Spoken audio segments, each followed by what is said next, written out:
Hi, everybody. Welcome to the Santita Jackson Show on AM 950 Radio, the voice of progressive Minnesota.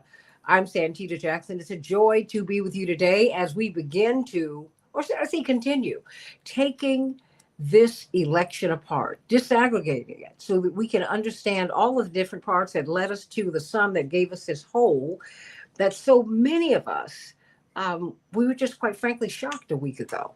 Just shocked. We were told that the race was tighter than this. But it seems like we've been here before. Was that with Hillary Clinton? Yeah, yeah.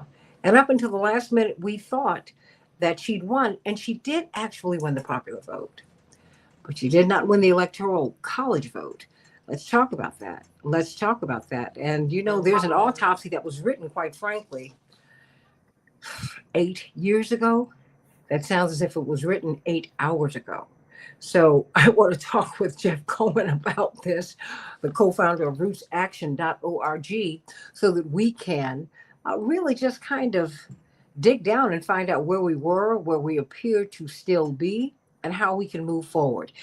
But first, I want you to go to the Santita Jackson and Friends Facebook page, become my friends there. But please, for those of you who are watching, please share the show, Thumbs up, thumbs up, thumbs up. Go to YouTube, the Santita Jackson and Friends, the Santita Jackson Show, YouTube channel. Join the chat and continue to share the show. But also, what I need you to do is go to X. Share the show there as well. The Santita Jackson Show and at Santita J. But I have so much admiration for this icon in the progressive space. Indeed, he really covers politics and journalism. And I have been such an admirer of his work. Of course, he's been here before, but when I saw this Democratic autopsy, I said, wait a minute, I've got to look at this because many of us we're almost laconic, almost robotic, because no one can believe that we lost. But really, if you really dig down, you could see because changes were not made years ago. That is why we're here. This is the same group that several years ago asked Joe Biden to please step aside. Don't run, Joe. Step aside, Joe. Please, Joe. You said you wanted to be a transitional president, Joe. You said you wanted to be there for one term. And look at where we are now. There are so many things that we can talk about, and we're going to do that because now Democrats, of course, are doing a lot of finger pointing. I'm not mad about that. And Facebook user Yvonne, what did you say? The house is on fire? Yeah, and we are the firemen who have to put it out. That's what Dr. King said of America just before he was killed, right? And so, Jeff Cohen, welcome back to the show. I'm so glad that you're here. This Democratic autopsy. First of all, when was it written and why did you write it then? We wrote it in 2016. We're working on a new one for 2024. Why did we do it? Because the Democrats delivered to the country this horrible disaster of Donald Trump's first victory. It was a winnable election that they lost. We tried to analyze why they lost. And we had to do the autopsy in 2016 because even after the disaster of Trump defeating Hillary Clinton, the Democratic Party leaders refused to do an autopsy. So we at Roots Action got a bunch of progressive researchers and journalists together, and we wrote this autopsy. Anyone can find it, Democratic Autopsy 2016. And we listed all of the things that should have been done that weren't done, and all of the things they did that they shouldn't have done. And remember, that's the blame goes originally to 2016. Donald Trump should have been rejected and turned out of politics back then. What did they do wrong? They kept, and you saw this again this time, they kept chasing this mirage of the moderate Republican voter. And they spent all of this money on ads aimed at the moderate Republican voter. They did it there is no such thing as a moderate Republican voter. But in 2016, they did it. In 2024, they did it. In 2016, in July, Schumer, Chuck Schumer, the Senate leader for the Democrats, said, "For every working class voter we lose in Western Pennsylvania, we will pick up 2 moderate Republicans in the suburbs of Philadelphia." This was the brilliant advice from Schumer. So it was basically, we're abandoning what the party used to stand for, which is uplifting the working class of all colors. And we're seeking out the upper middle class suburbanites in Philadelphia. They said some of the same things this time in 2024 when Kamala Harris campaigned all over the place with the right-wing Congresswoman Cheney. She campaigned a couple places with the billionaire Mark Cuban. What she needed to do was to campaign everywhere with the working class hero of Black workers and white workers and brown workers, Sean Fain, who won the strike for the United Auto Workers throughout the Midwest, is sort of a hero, a folk hero. But Sean Fain was sort of pushed aside. He was a surrogate, but he should have been the most prominent person in the last few weeks. So you've always had this misplaced, this effort to pick up the alleged moderate Republicans instead of mobilizing your base. Your base are poor people of color. Your base are young people. Part of the problem in 2016 and in 2024 is that the Democratic Party goes out of its way to alienate its base. And in 2024, we know what the main issue was Gaza. All, young Democrats, young activists, almost anyone under 35 said we should cut off military aid to Israel, stop the slaughter. The United States should not be involved in a genocide, and Kamala Harris would not separate herself from Joe Biden on that issue.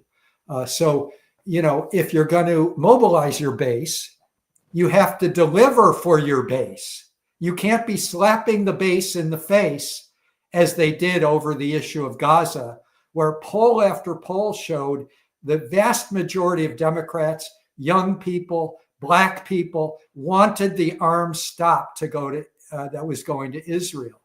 And then, you mentioned how we've been trying to get Joe Biden to step aside. He promised to be a transitional president, a one-term president, and when we started doing that in November of 2022, trying to get Joe Biden, this is Roots Action with our Don't Run Joe campaign and our Step Aside Joe campaign. Hold on, what? And we just didn't get anywhere. We didn't get any support. No, wait, let me say this. You were attacked. Oh, yeah. Democratic establishment. I want to establish that because, if I may, what you're saying is what I heard Reverend Jackson. These are the meetings and the fights we had in 1988. I think people need to understand, because you and Norman Solomon were involved in those campaigns. And so let me establish that. And it was the first time you had a Black man and an unreconstructed progressive. That was the ceiling that was broken. It was a philosophical and a phenotypic ceiling. I mean, this was an unreconstructed progressive, someone who didn't back down off of peace in the Middle East, justice for the Palestinians, security for Israelis. Wait a minute, South Africa, we want Mandela and Sisulu and everyone freed, and into apartheid. There's just all of these things. I'm going to go to Syria. I'm going to speak to Assad. There was just so much. And he expanded the base. It has been documented, and we're going to have Dr. Starks on in shortly. He has done the research. No one has registered more people to vote in the history of the Republic than Reverend Jackson. So you would think that the Democratic Party would be excited about that. And from firsthand experience, they wanted the DLC. Yeah. the right-wing Democrats, what is this obsession with looking for the people? And then Reagan, it's the same thing. I feel like this is Groundhog's Day. Reagan became the voice of the working class, and the Yeah. Republicans, Trump has done the same. How does that happen? Yeah. Yeah. I think you really nailed it. I mean, No, your no, you father, nailed it, and you've codified it. I mean, yeah, what happened here? right. But I mean, your father and that multiracial movement that was so glorious, especially in 1988, talked about workers' rights, talked against these trade treaties that hurt workers in our country so badly. In fact, hurt workers everywhere. Reverend Jackson talked about gay rights before that was cool. And so you had this big coalition. That's what we need. That's how you win. But as you say, the Democratic establishment is afraid of that. Why?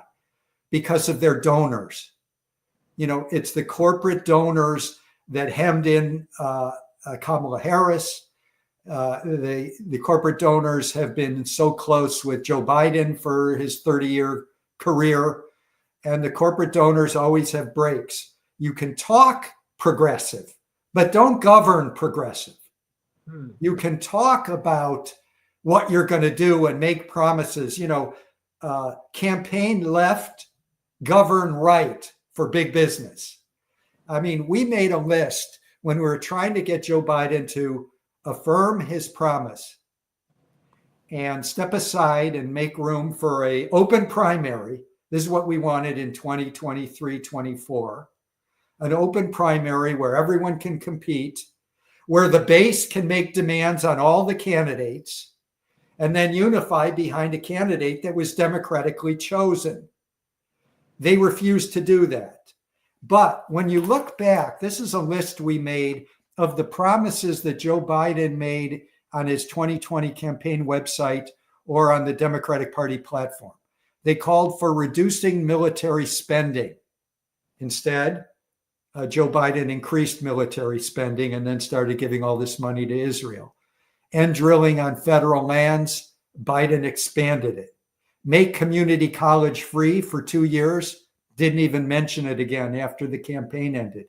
Create a healthcare public option and lower the age of Medicare.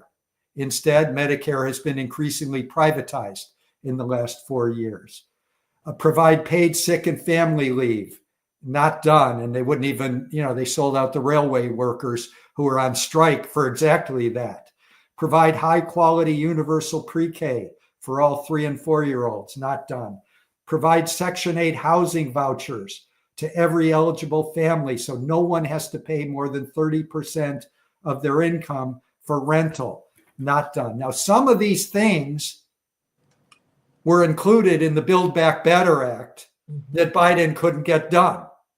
He couldn't get it done because he doesn't know how to articulate a progressive agenda. Franklin Roosevelt would have gotten it done. Lyndon Johnson would have gotten it done. President Jesse Jackson would have gotten it done. President Bernie Sanders would have.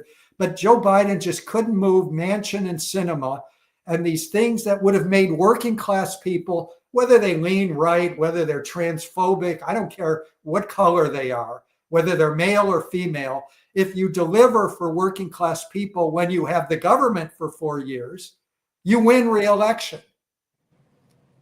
Despite the media. Remember, Franklin Roosevelt, when he was winning a landslide in 1936, and by the way, he'd accomplished a lot from 33 to 36, but he didn't run on, you people don't know how well you have it. He ran on, we've done some things, but we understand there's hunger, there's unemployment, there's starvation, and here's our plan that's going to get even more things done in the next 4 years. Instead, the Democrats run as the party of the status quo, where they defend the system. So you have, as you mentioned, Ronald Reagan gets to masquerade himself as a populist, and Trump is far better at it than Reagan. I'm going to bring back manufacturing jobs. He didn't, but he knows how to play that faux populism. And if you are the Democratic Party, and instead of delivering for working class people of all colors, you do these halfway measures. You can't move Manchin aside.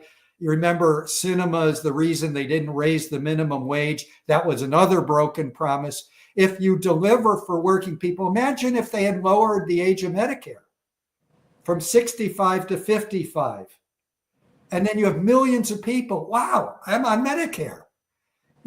Instead, if you watch MSNBC and CNN, and when we were trying to get Joe Biden out, we were being savaged by the leadership of the Democratic Party as we want to help Trump, we're disloyal, all of these things. But during that period, you had MSNBC and CNN pundits. The people just don't understand how great the economy is. That's not a way to win an election. When 75% of the people are saying you're on the wrong track, and by the way, that's been pretty consistent for years and decades. The candidate who wins is the candidate who can be the agent of change.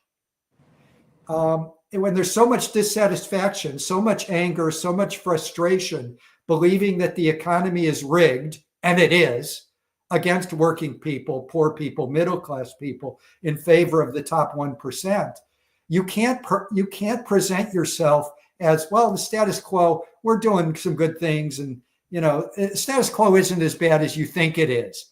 That's the way they lost the 2016 election, allowing Trump to pose as the agent of change, and that's why they lost again. And what's fascinating to me, and you were one of the few people in the media that featured us, when month after month we were saying Biden needs to step aside, his popularity is through the toilet, he's unpopular, he's going to bring the whole Democratic Party down, we need new blood, we need an open primary.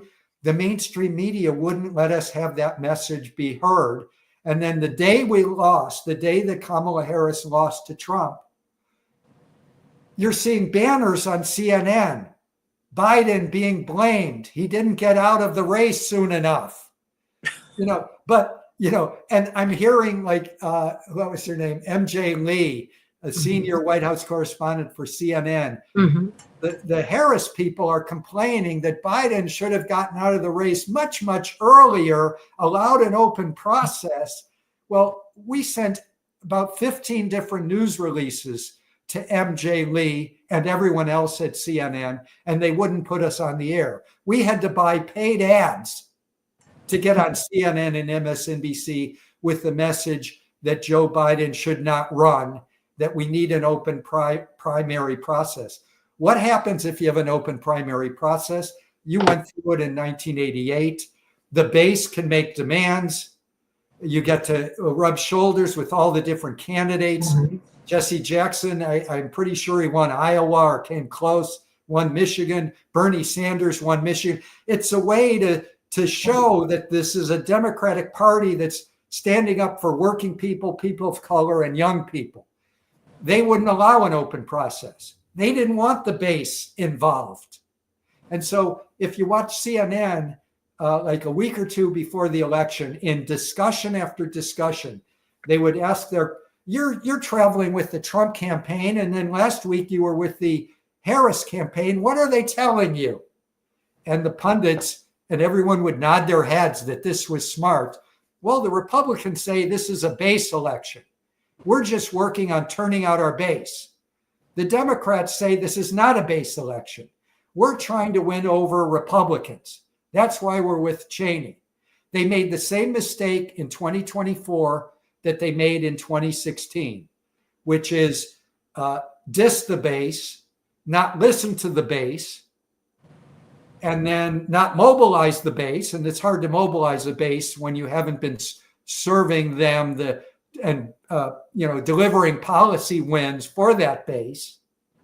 But they spent all of this, they spent millions of dollars on ads aimed at the Republican suburbs. It's a strategy that failed in 2016. It failed again in 2024. But Jeff, we're talking with Jeff Cohen, co-founder of rootsaction.org, about this Democratic autopsy that was written in 2016.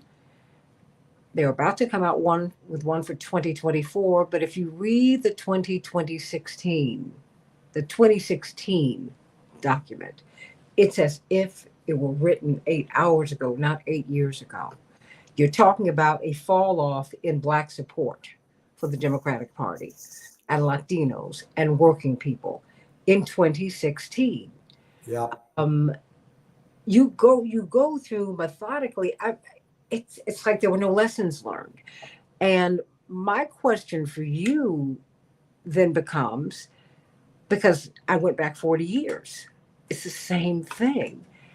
And, my father's often said that, we must remember that America first is a right wing country. Our movements have pushed it to the left, but but foundationally, that is who we are. And so we have to work to pull the country this way, if you will. And the Democratic Party, it seems that foundationally, they're right wing. And we have to work to bring them this way. And that's okay, but don't speak untruths to me. Because I didn't see enough of Bernie Sanders. Why wasn't she campaigning with Bernie?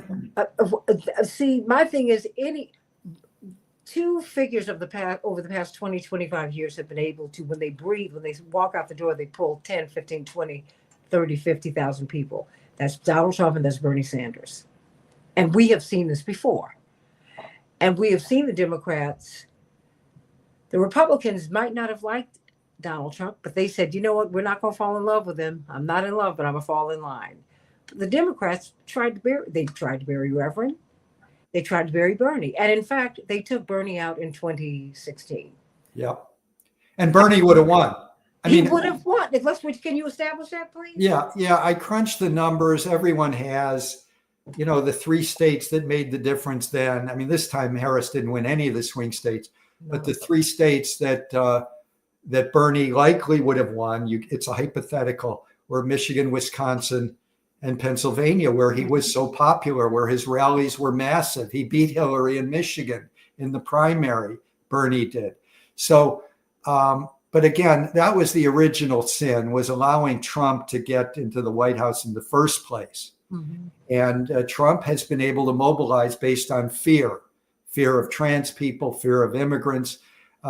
FAIR has put out an interesting article. Anyone can get it at fair.org.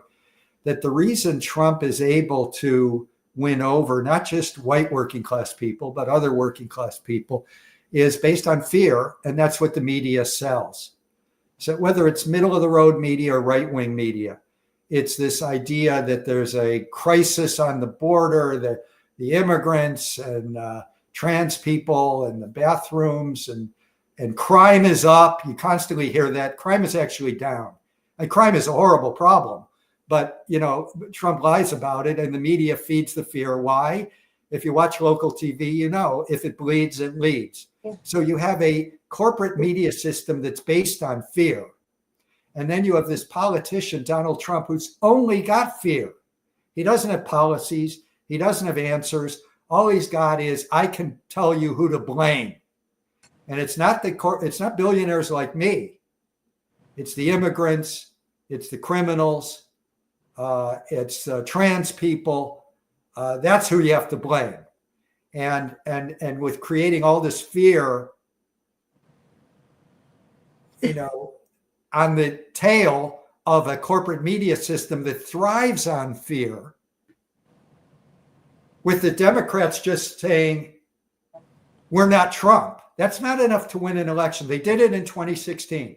Vote for us. We're not Trump. Trump is and be afraid of him. Yeah, Trump is trafficked in fear too. Yeah. Oh, no doubt. But you need a positive agenda. Fear will work on the right wing. It won't work for Democrats. It's never going to work. Democrats have to mobilize the base around a pro-working class platform, especially young people. Mm-hmm. And young people were just completely alienated from this party. In 2016, they voted third party. This time they voted third party or stayed home, or they wrote in names because they were so upset with Kamala Harris not being able to distance herself from Joe Biden's Gaza massacre policy. And, there's a funny thing. You have the mainstream media immediately blaming the left, They're blaming the squad. They'll blame everyone but the corporate Democrats who they worship. And Rashida Tlaib won in her district 70% of the vote. She won in Dearborn, Michigan, a largely Arab American town. She just won overwhelmingly. You know who won in the presidential race in Dearborn? Trump did. It's unheard of. So, and the same thing even in New York, AOC, she won, I think, 68% of the vote. How did Harris do in her district? Far worse than her. So if you're progressive and you have a real agenda, I'm fighting for tenants. I'm fighting for workers. I'm fighting for the unemployed. I'm fighting for struggling people of all colors. If you make that kind of class appeal, that, I'm on the side of the 80%, that's who we're fighting for. And that's who, when we get into office, that's the policy we're going to implement. Joe Biden doesn't know how to talk that language. Kamala Harris tried a little bit, but she wasn't talking that language. And as you say, I mean, Bernie Sanders would have rallies of 15,000 people, and he could do it in 48 hours because he was talking that galvanizing agenda as Reverend Jackson was doing in 1988. So, I mean, we know how to win, but we don't control the party. The party is controlled by corporate donors and consultants who are well paid, even if they lose one winnable election after another. And so that's the bind we're in. There's the people, the activists in our country, whether they're for climate activism, climate justice, against environmental racism, for tenants' rights, workers' rights, we're ready to go. We just constantly are stymied by the leadership of the Democratic Party. Well, I mean, not just stymied, stopped. Yeah. I mean, and and really, I noticed, there was, since 1984, after 1984, rules were put in place to stop the maverick. Because when we got into politics at this level, we saw that, this party, this locks you out. You have a winner-take-all primary system. This is not designed to bring people in. It's designed to bring in party regulars, and it's a private organization, didn't know that. And they choose the people who they want to nominate, and that's it. And when we got in, we saw that this was far from democratic. That it was a winner-take-all system. You saw that people who brought the people with them were not welcome. And I'm trying to figure out, it's because, your autopsy, we had the same autopsy, I guess, but not formally, in 1984 and 88. Yeah. Same issues. And in 2016, same issues.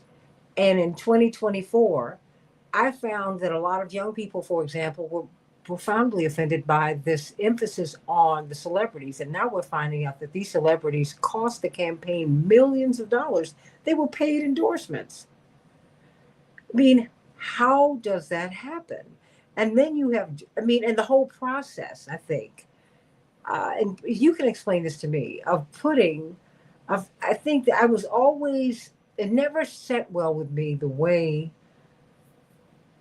after asking President Biden to please go, just for the sake of the country, and we see that you're struggling with your health, and it became very clear, and it was not funny, even though some people made memes and things about it. Kept asking him to go. You were not just stymied, you were rejected, and the Democratic establishment came after you. Yeah. It came after its actions. So there's that.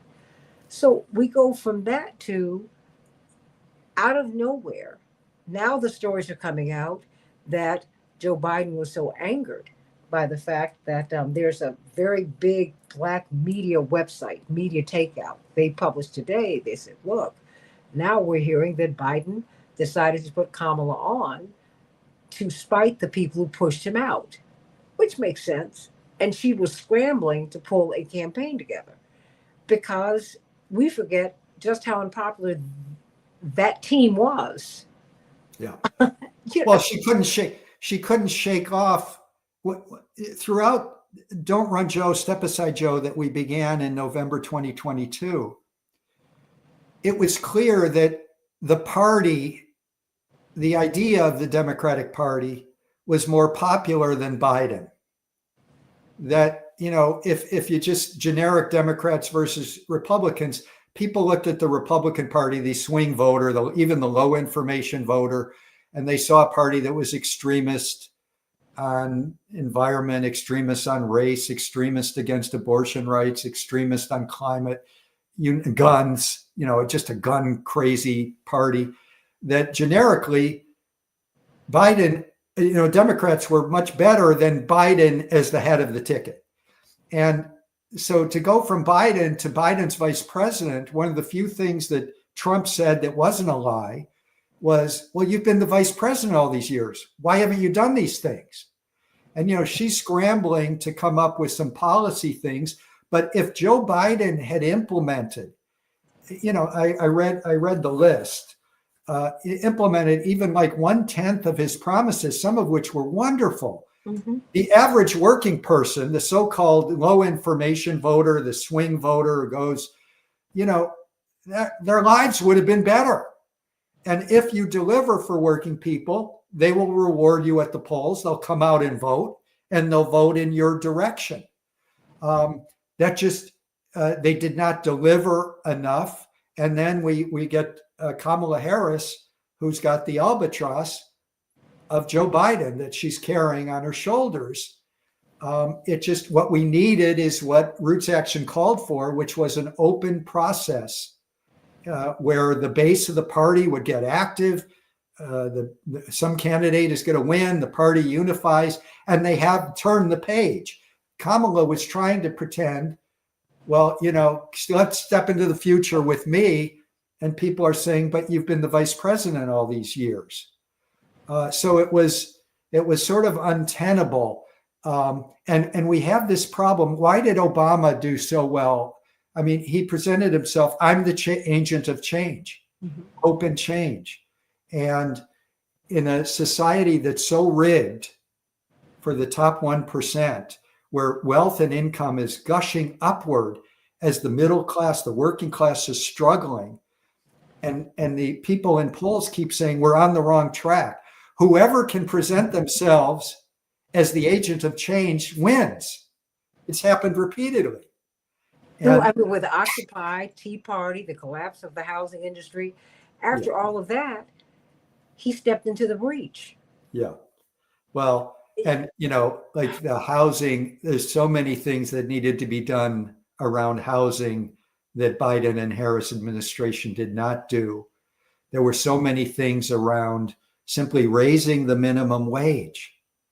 It's $7.25, the federal minimum wage. They couldn't get that done because Sinema, it was a weak presidency that made a lot of great promises in 2020, largely, as you have pointed out repeatedly, because of the influence of the base and Bernie Sanders. In 2020, they had a great program. He couldn't implement it. He didn't implement it. There were a lot of things he wouldn't implement. Joe Biden always wants to give more money to the military and to Israel. His platform called for cutting the military budget. So you have more money for housing, healthcare, education. That's what the base of the party wants. And by the way, Bernie Sanders had a column in yesterday's Boston Globe where he went through all of this. Yes. That the party needs to stand for these very popular, these populist things are popular. These items are popular with Republicans, independents, Democrats.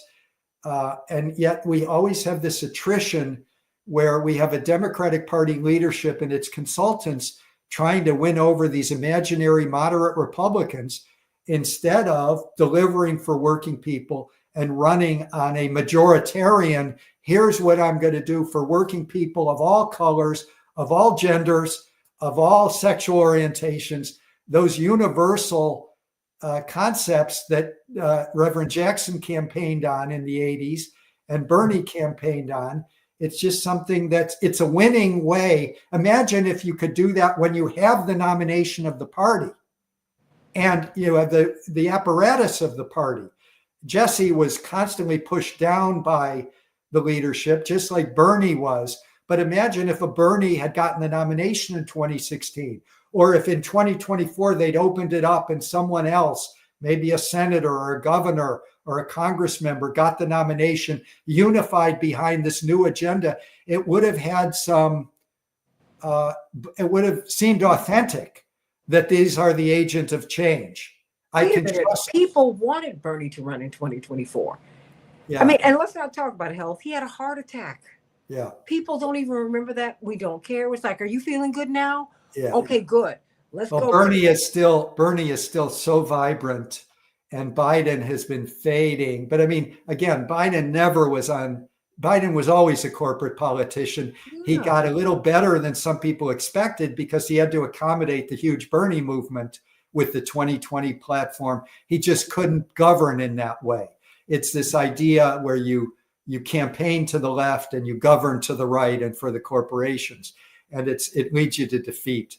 But what do you do now? Because now Jamie Harrison, South Carolinians, who I know like him, but I don't agree with his assessment of Bernie Sanders. He pushed back. And of course, he's a corporate lobbyist. Yeah. In his other life. He said, you know, what Bernie's critiques of the party, now mind you, the critiques are, let's see where we went wrong. We lost 900,000. We have 900,000 fewer people voting in 2024 than we had in 2020. That's a million people. Don't you think something's wrong? He called Bernie's critiques BS. Yeah. Him. Well, again, Harris needs to go. You know, in countries that are more democratic than ours, when there's a big defeat, the people who lead the party resign. Yeah. And there's a new, you know, that in our country, the people who lose winnable elections, they keep running the party. You know, they defeated Reverend Jackson in '88, and then Dukakis loses a winnable election, and then nothing changes. You know, they rigged the thing against Bernie in 2016. Hillary loses a winnable election, and then the people who orchestrated the defeat never have to move aside.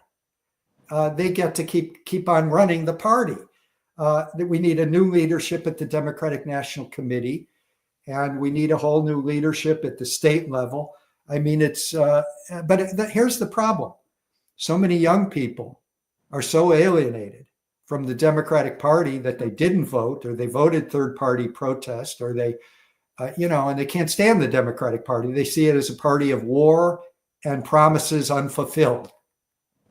And we need a party of peace that fulfills its promise. That's how you get elected. You know, 90% of the newspapers in 1930s endorsed the Republicans, and yet Franklin Roosevelt kept winning. He didn't have the media on his side. He was just delivering in ways that people said, wow, I've got this new thing called Social Security, or, you know, now unions are legal. You know, you've got to make people's lives better. If Biden had lowered the age of Medicare, from 65 to 55, that's millions of people would have noticed something profound, even if they're low information voters, even if they watch Fox News. You've got to deliver. But, you know, Harris, this campaign, they lost working class people of all colors. They win college professors. I'm a retired college professor. I think your next guest is an emeritus. You know, the Democrats are great with college professors, but, you know, there aren't enough of us. You've got to win working people of all colors. And this election showed the Democrats are abandoning and losing working people of all colors. Can they get them back? Do they want them back? Yeah, that's the thing. They want to be the party of technocrats and upper middle class liberals. That's the impression I get, that they care more about that and their elite sensibilities. I mean, just look at the way they fight the squad. Look at the way the Democratic leadership under Pelosi, Hakeem Jeffries, Schumer, AIPAC was taking Republican money, billionaire money, in Democratic primaries to defeat this wonderful African-American community organizer in St. Louis, Cori Bush, and this wonderful educator in the Bronx, Westchester, Jamal Bowman. The Democratic leadership didn't say a word. They didn't say, we're opposed to this process. They didn't come out and say, this primary is being rigged by Republicans against African-American progressive Congress members that are incumbents. They went silent. So you need a whole new leadership. And then maybe you could win back all these young activists, these racial justice activists, the peace activists. I mean, I think of the city of Dearborn, and I grew up in Detroit. Dearborn, the idea that Dearborn would vote for Donald Trump over Kamala Harris because they saw the Democratic Party as the party of genocide against their family members. And by the way, it's not just Palestinians. Most Arab Americans in this country, their ancestry goes to their Lebanese ancestry. Israel with US arms is pulverizing the country of Lebanon. And I heard the mayor of Dearborn on TV about 2 nights ago talking about how, Harris expected people at Dearborn to get out and vote for her when they were hearing from Lebanon that their relatives had just been killed by US weapons. It's not a winning approach. So as you can tell from my tenor, the tenor of my voice and tone, I'm exasperated. I know you're exasperated. Your dad, your mom's exasperated. We've been doing this for decades. We know that a Democratic Party that stands for the working class, stands for peace, stands, as Martin Luther King Jr. said in those great speeches in 1967, we've got to stop this demonic suction tube that takes all of the money to war and militarism and war preparation, and we need to use that for working class and poor people uplift. That's what King's message was when he was killed. And that's the winning message. That's the message that can win a majority of voters. The Democratic leadership just doesn't enunciate that message. Do you think that they're open to listening to this critique, these autopsies now? I mean, I don't. I think they need to be removed. I think they need to be defeated. I mean, in some states, unfortunately, the Democratic Party is just a shell. Those are the places where progressives need to rejuvenate, take over on a basis of a real program for working class. But yeah, it's a struggle. Look, I'm gray. When your dad started running for president, I was young and handsome. Oh, so, you're handsome. Yeah. It's just, I mean, time has caught up with everybody. Yeah. And it seems that times have changed. People have become much more urgent. Yeah. Because our needs are more profound. Yeah. The Democrats have not moved. And No. I will say this, at least the Republicans, at least they will shapeshift. Yeah. They adapt. And I don't see, and I'm welcoming, Dr. Starks to the stage very shortly. They do not, they're not doing any of this. I'm looking down the list. When I'm looking at this autopsy, nothing has changed here. And when I say nothing, I mean nothing. We have had more of a drift of people of color and young people away from the party. You now have fewer and fewer people voting in the Democratic column. The signs are here. And just saying that I'm not Trump or I'm not a Republican, these kids don't care about that. Yeah. How could you possibly think that just bringing all of these celebrities out here was going to work? Right. And young people have never known an economy that works. Since Reagan, we've had decades, and Clinton continued, Obama, we've had this neoliberalism was the economic agenda, where if you help the rich, it'll trickle down to the poor. It never works. It can't work. Your politics have to be from the ground up. It's got to be politics and economics that puts the working class, the struggling middle class, and the poor first, They're the majority. That's 80% of the country. But you've got, Wall Street. I remember the big fundraiser in San Francisco. As soon as Harris took the baton from Biden, she has a big fundraiser in San Francisco with these billionaires, as the co-chairs of the fundraiser. One of them is a guy named Reid Hoffman, who's an ardent Israel right or wrong guy. And he's demanding that Joe Biden or Kamala Harris, if she becomes president, that they get rid of the Federal Trade Commissioner, whose name is Lena Khan, because she's anti-monopoly. She's gummed up, what Wall Street wants, which is to allow these big corporations to get even bigger and have even more of a stranglehold over the economy. So Biden made some good appointments in economics, and Reid Hoffman, who was very close with Harris, believed that if Harris won, she was going to be fired. Now, clearly she's going to be fired because Trump has won. But it's these billionaires who have so much influence over the party leadership.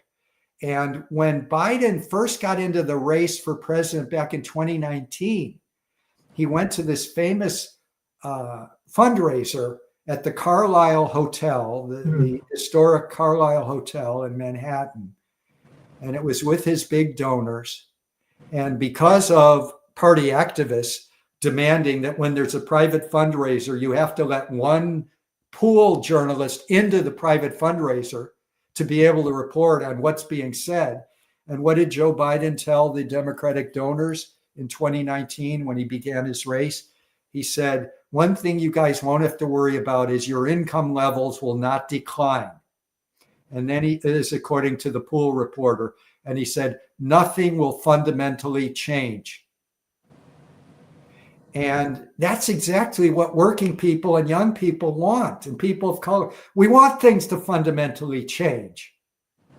We want a drastic shift away from the rich. We want them taxed more, and we want more services and unions and jobs and housing benefits and for us, for the 80% of us.